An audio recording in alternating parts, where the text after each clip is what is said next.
자, 다음은 준법률행위적 행정행위입니다. 자, 행정행위, 즉 처분성은 인정된다는 것이죠. 물론 뭐 논란이 있는 부분은 있습니다만 준법률행위라는 말 자체는 의사표시를 요건으로 하지 않고 의사표시 이외의 정신작용인 일정한 인식, 판단, 관념을 대상으로 합니다. 여기는 아직 이제 미기출 영역인데 사례에서는 쓸 용어들이 있기 때문에 용어는 좀 알아둘 필요가 있겠어요. 보통 준법률행위적 행정행위는 공통수학이죠. 공증, 통지, 수리, 확인. 전 시간에 했었습니다. 자, 행정행위의 종류 중에서 의사표시를 요건으로 하지 않는 행정행위를 준법률행위적 행정행위라고 하죠. 첫 번째 확인행위. 확인행위는 특정한 사실 법률관계의 존부 또는 진위에 관해서 다툼이 있는 경우 행정청이 이를 공적으로 확인하는 행위인데 이게 중요하네요. 행정심판의 재결은 확인행위로서 행정행위입니다. 나중에 뒤에서 배우겠지만 행정행위로서의 효력이 발생하는 거예요. 뭐가? 재결에. 일정한 결정. 법적 성질은 확인행위는 사실 또는 법률관계의 존부 또는 진위에 관한 분쟁을 전제로 하고 있고 이에 대해서 행정처의 공적 판단을 내리기 때문에 준사법적 작용이죠. 준사법적 작용이기 때문에 나중에 보면 불가변력이라는 게 발생해요. 나중에 배웁니다. 불가변력이란 변경하는 것이 불가하다는 겁니다. 즉 일정한 확인행위를 하면 그 행정청조차도 자신의 이런 확인행위를 변경하지 못해요. 그리고 이런 확인행위는 재량이 아니라 법에 따른 판단이기 때문에 기속행위입니다. 효과는 확인에는 특정한 사실관계, 법률관계의 존부 또는 정당성을 공적으로 확인하고 여기 나오네요. 불가변력이 발생합니다. 이 불가변력은 행정의 효력인데요. 뒤에서 배우게 됩니다. 자, 공증은 타 시험에서 입법고시, 입시에서 기출이 됐어요. 따라서 사례 대비가 필요한 부분입니다. 공증이란 특정한 사실관계, 법률관계의 존재를 공적으로 증명하는 건데 보통 공적 장부에 해당되는 각종 대장, 토지대장, 건물대장 같은 것에 등재하는 겁니다. 공증은 분쟁을 전제하지 않는 인식이에요. 의사표시가 아닌 인식작용이라는 점에서 분쟁을 전제하는 확인의 경우하고는 구별됩니다. 이것도 당연히 기속행위겠죠. 공증은 공적 증거력을 부여한다. 공적 증거력 이렇게 보면 되겠어요. 사실 또는 법률관계의 존재에 대해서 공적 증거력을 부여합니다. 증거력에 따른 구체적 법적 효과는 관계 법령에 따르는데 공적 증거력은 우리가 보통 소송에서 말하는 반증에 의해서 번복될 수가 있어요. 따라서 공정력이 인정되지 않으므로 행정행위제에 관한 논란이 있습니다. 이 논란이 있기 때문에 이 쟁점이 나오는 거예요. 자, 공증의 처분성. 자, 정당한 것으로 인정되는 공정력이 인정되지 않아서 행정행위인지 즉 처분성이 인정되는지 논란이 있다는 겁니다. 자, 이게 입시에서 기출된 거예요. 시험에서는 어떤 식으로 나오냐면 나중에 뒤에 나오겠지만 토지대장, 직권말소 또는 지목변경 신청 거부. 지목변경이란 토지대장에서의 지목 얘기하는 거죠. 토지의 그 지목이 전답으로 되어 있냐, 대지로 되어 있느냐. 이렇게 지목 변경 신청 거부 또는 건축물 용도 변경 신청에 대한 거부, 각종 토지 대장과 건축물 관리 대장, 관리자는 뺄게요. 토지 대장, 건물 대장이 문제가 돼요. 사례 문제도 이쪽으로 나왔으니까 알아두십니다. 판례는 공정행위가 실체상 권리관계의 변동을 가져오는지 여부로 판단합니다. 가져오지 않으면 처분성을 부정합니다. 예를 들면 건축물 대장은요. 공법상 규제의 내용이 달라져요. 과세 대상도 달라지죠. 예를 들면 건축물 대장에 주거용으로 되어 있느냐 또는 상가용으로 되어 있느냐에 따라서 공법상 규제도 달라질 테고 과세도 달라지겠죠. 아무래도 상가 쪽이 더 많이 나오겠죠. 그리고 만약에 수용됐을 때 보상금도 당연히 이쪽이 더 높겠죠. 자, 이렇게 건축물 대장은 공법상 규제, 이게 답안지에 써야 될 키워드입니다. 과세 대상, 손실 보상 가액의 산정 등 행정의 기초자료로서 공표성 법률 관계에 영향을 미치고 권리 행사의 존재로서 실체적 권리 관계의 밀접 관련, 이게 가장 핵심 키워드입니다. 실체적 권리 관계에 밀접한 관련이 있으면 처분성 인정, 없으면 처분성 부정이에요. 실체적 권리 관계에 직접 영향을 미치는지 관련해서 예시로 든 게 이 내용입니다. 공법상 규제 또는 과세 비율이 달라지죠. 손실보상 가액도 달라집니다. 따라서 이런 실체적 권리 관계에 밀접한 관련을 맺는다면 처분성 인정되는데, 건축물 대장 직권 말소 행위는 행정처분에 해당된다고 파시했고요. 토지 대장 직권 말소 또는 지목 변경 신청 거부, 또는 여기는 없지만 건축물 대장 용도 변경 신청에 대한 거부, 이것도 적어 놓으세요. 건축물 대장 용도 변경, 즉 주거용으로 있다가 내가 여기서 임대사업을 좀 해야겠어, 원룸사업 좀 해야겠어, 그러면 용도를요 주거용에서 그 부분, 임대차 하려고 하는 부분을 상가로 바꾼다든가, 그럼 상가 임대차 계약을 체결할 수 있죠. 이런 식으로 건축물 대장의 용도를 주거용에서 상가용으로 바꾼다든가, 용도 변경을 신청했는데 거부가 나왔어요. 그러면 이 거부가 처분이겠느냐? 처분으로 봐준 거죠. 왜요? 실체적 권리 관계에 직접 영향을 미칩니다. 지목도 전답을 대지로 바꾸는 경우, 대지로 바꿔야 건축 허가가 가능하거든요. 자, 그래서 사례 그나마 의미가 있는 게 얘니까 얘는 좀 유념해서 보시고, 그리고 나머지는 이제 용어만 알면 돼요. 통지는 전 시간에 적었던 것처럼 나중에 대집행위에서의 계고, 그 다음에 이행강제금 같은 데서 나오는 독촉, 또는 과세 처벌에 관해서 납부를 게을리하면요 나중에 강제징수, 국세징수법이냐 강제징수가 시작되는데, 그럴 때 독촉이 먼저 나와요. 얘는 준법률행위 중 행정행위 중 통지행위라고 용어 포서만 하면 됩니다. 통지행위는 특정인 또는 불특정 다수인에게 특정한 사실을 알리는 행정행위예요. 자, 계고와 독촉이 행정법 사례에서는 제일 많이 나옵니다. 준법률행위 중 행정행위로서 통지행위는 그 자체로 일정한 법률 효과를 발생시킵니다. 예를 들어서 대집행 계고를 했는데도 철거를 하지 않으면 대집행 실행을 할 수 있는 법적 지위가 생깁니다. 상대방은 수인 의무가 발생해요. 우리가 하명에서 수인 하명 배웠었죠. 독촉도 마찬가지입니다. 독촉을 했음에도 불구하고 불행하면 나중에 강제징수가 가능해집니다. 이러한 준법률행위자 행정행위로서의 통지는 행정행위, 즉 처분의 효력 발생으로서의 통지와는 구분이 됩니다. 자, 보통 처분의 효력 발생 요건으로서의 통지는 처분서 교부 송달 얘기하는 거죠. 보통 이제 등기로 많이 보내죠. 단순한 사실의 통지하고도 구별됩니다. 얘는 행정행위예요. 얘는 행정행위. 효력 발생 요건으로서의 통지는 이거는 사실행위입니다. 통지하는 행위 자체만 있는 거죠. 교부 송달 또는 등기 송달 이런 거 얘기하는 거고, 단순 사실의 통지는 이것도 처분성은 인정되지 않겠죠. 다음, 수리를 요하는 신고의 수리는 준법률 행위자 행정행위 중 수리행위다. 그때 한 번 정도 쓰네요. 수리는 법상 행정청에게 수리 의무가 있는 경우로서 대부분은 신고 중에서는 수리를 요하는 신고입니다. 신청일 수도 있어요. 예를 들면 의원면직 처분을 받기 위해서 사직원을 제출했다. 그러면 사직원 제출에 따른 사직원을 접수하고 수리한 다음에 의원면직 처분을 하죠. 타인 행위를 행정청이 적법한 행위로 받아들이는 행위입니다. 약간 수동적 의미가 있죠. 제일 많이 나오는 게 사직원 또는 사직서 수리하는 거, 행정심판 청구서를 수리하는 거, 그리고 신고는 준법률행위자 행정행위 중 수리행위인데, 여기에 해당되는 게 수리를 요하는 신고의 수리였죠. 수리를 요하는 신고의 수리는 지금 본 것처럼 준법률 행위적 행정행위로서 처분성이 인정됐던 겁니다. 그래서 이 부분은 논란이 없죠.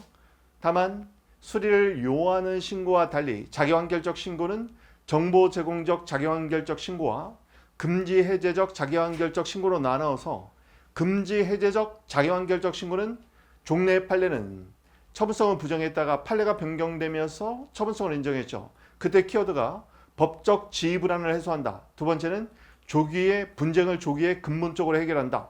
이 두 가지 키워드를 나중에는 암기를 하셔야 됩니다.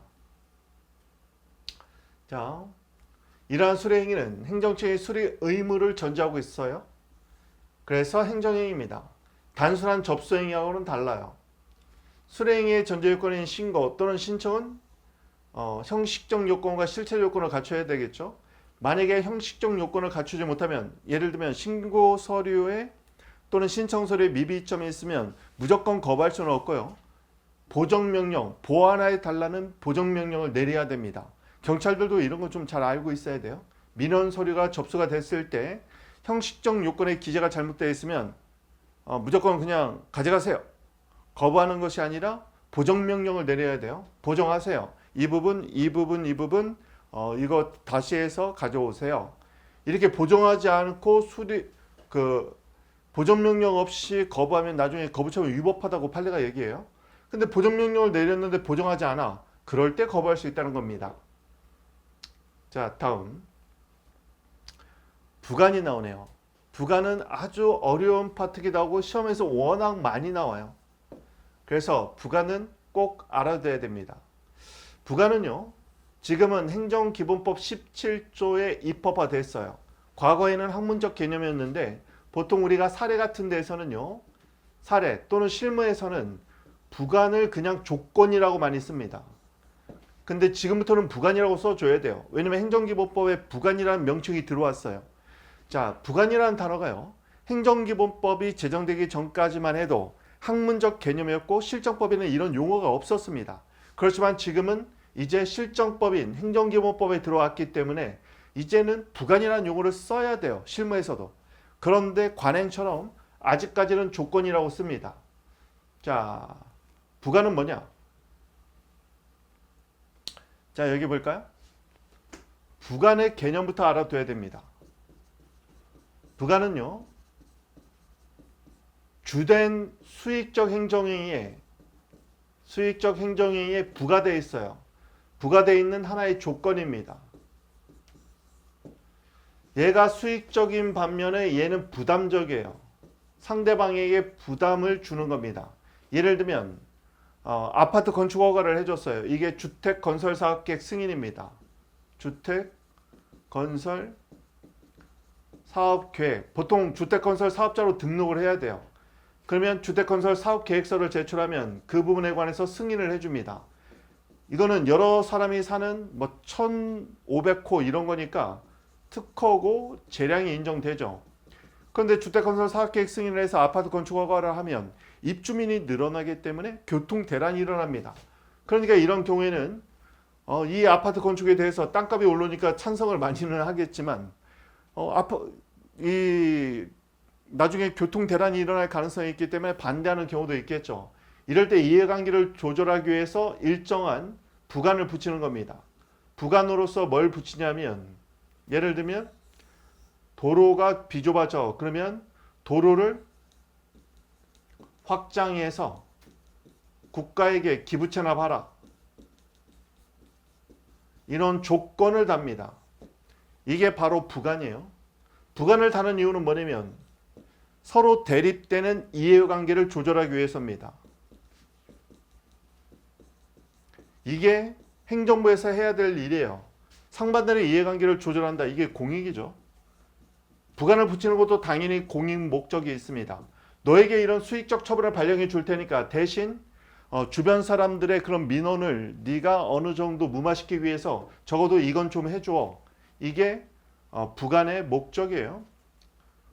부관의 목적은 바로 이런 대립되는 이해관계를 조절하는 데 있습니다. 이게 이제 장점이 되겠죠. 이해관계를 조절할 수 있으니까. 문제는 뭐냐면 남용 가능성이 있는 거예요. 어떤 남용이냐면 이런 주된 수익적 처분을 발령할 수 있는 막강한 권한을 갖고 있는 행정부는 너한테 수익적 처분을 해주는 대신 너도 이것 좀 줘. 이렇게 반대급부를 요구하는 거거든요. 이 반대급부가 너무 과하면 남용 가능성이 생기는 겁니다. 자, 그러면 처분의 상대방인 국민 입장에서 봤을 때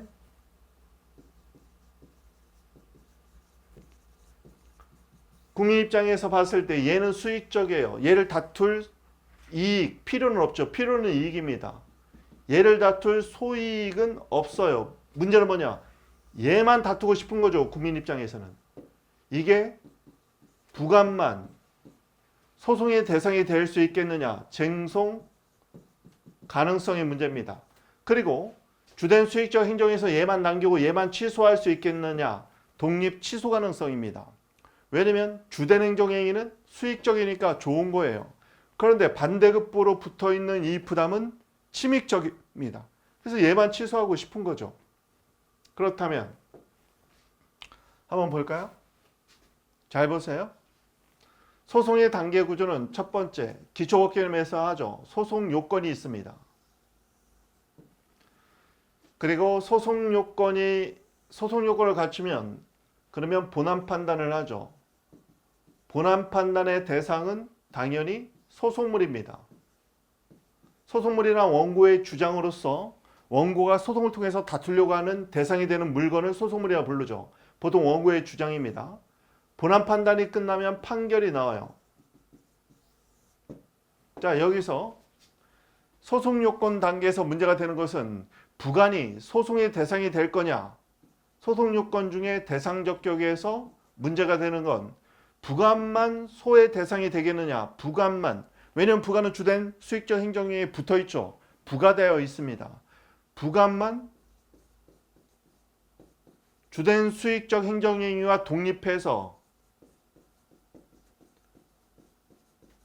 쟁송 대상이 되겠느냐, 이게 만장을 빼면 부관의 독립쟁송 가능성의 문제입니다. 그러면 원고가 다투려고 하는 것은 부관이죠. 수익적 행정행위는 다툴 필요가 없어요. 필요가 없다, 소의 이익이 없다, 이렇게 표현합니다. 그러면 원고가 소송상 주장하는 소송물은 뭐예요? 결국 부관의 위법성이겠죠.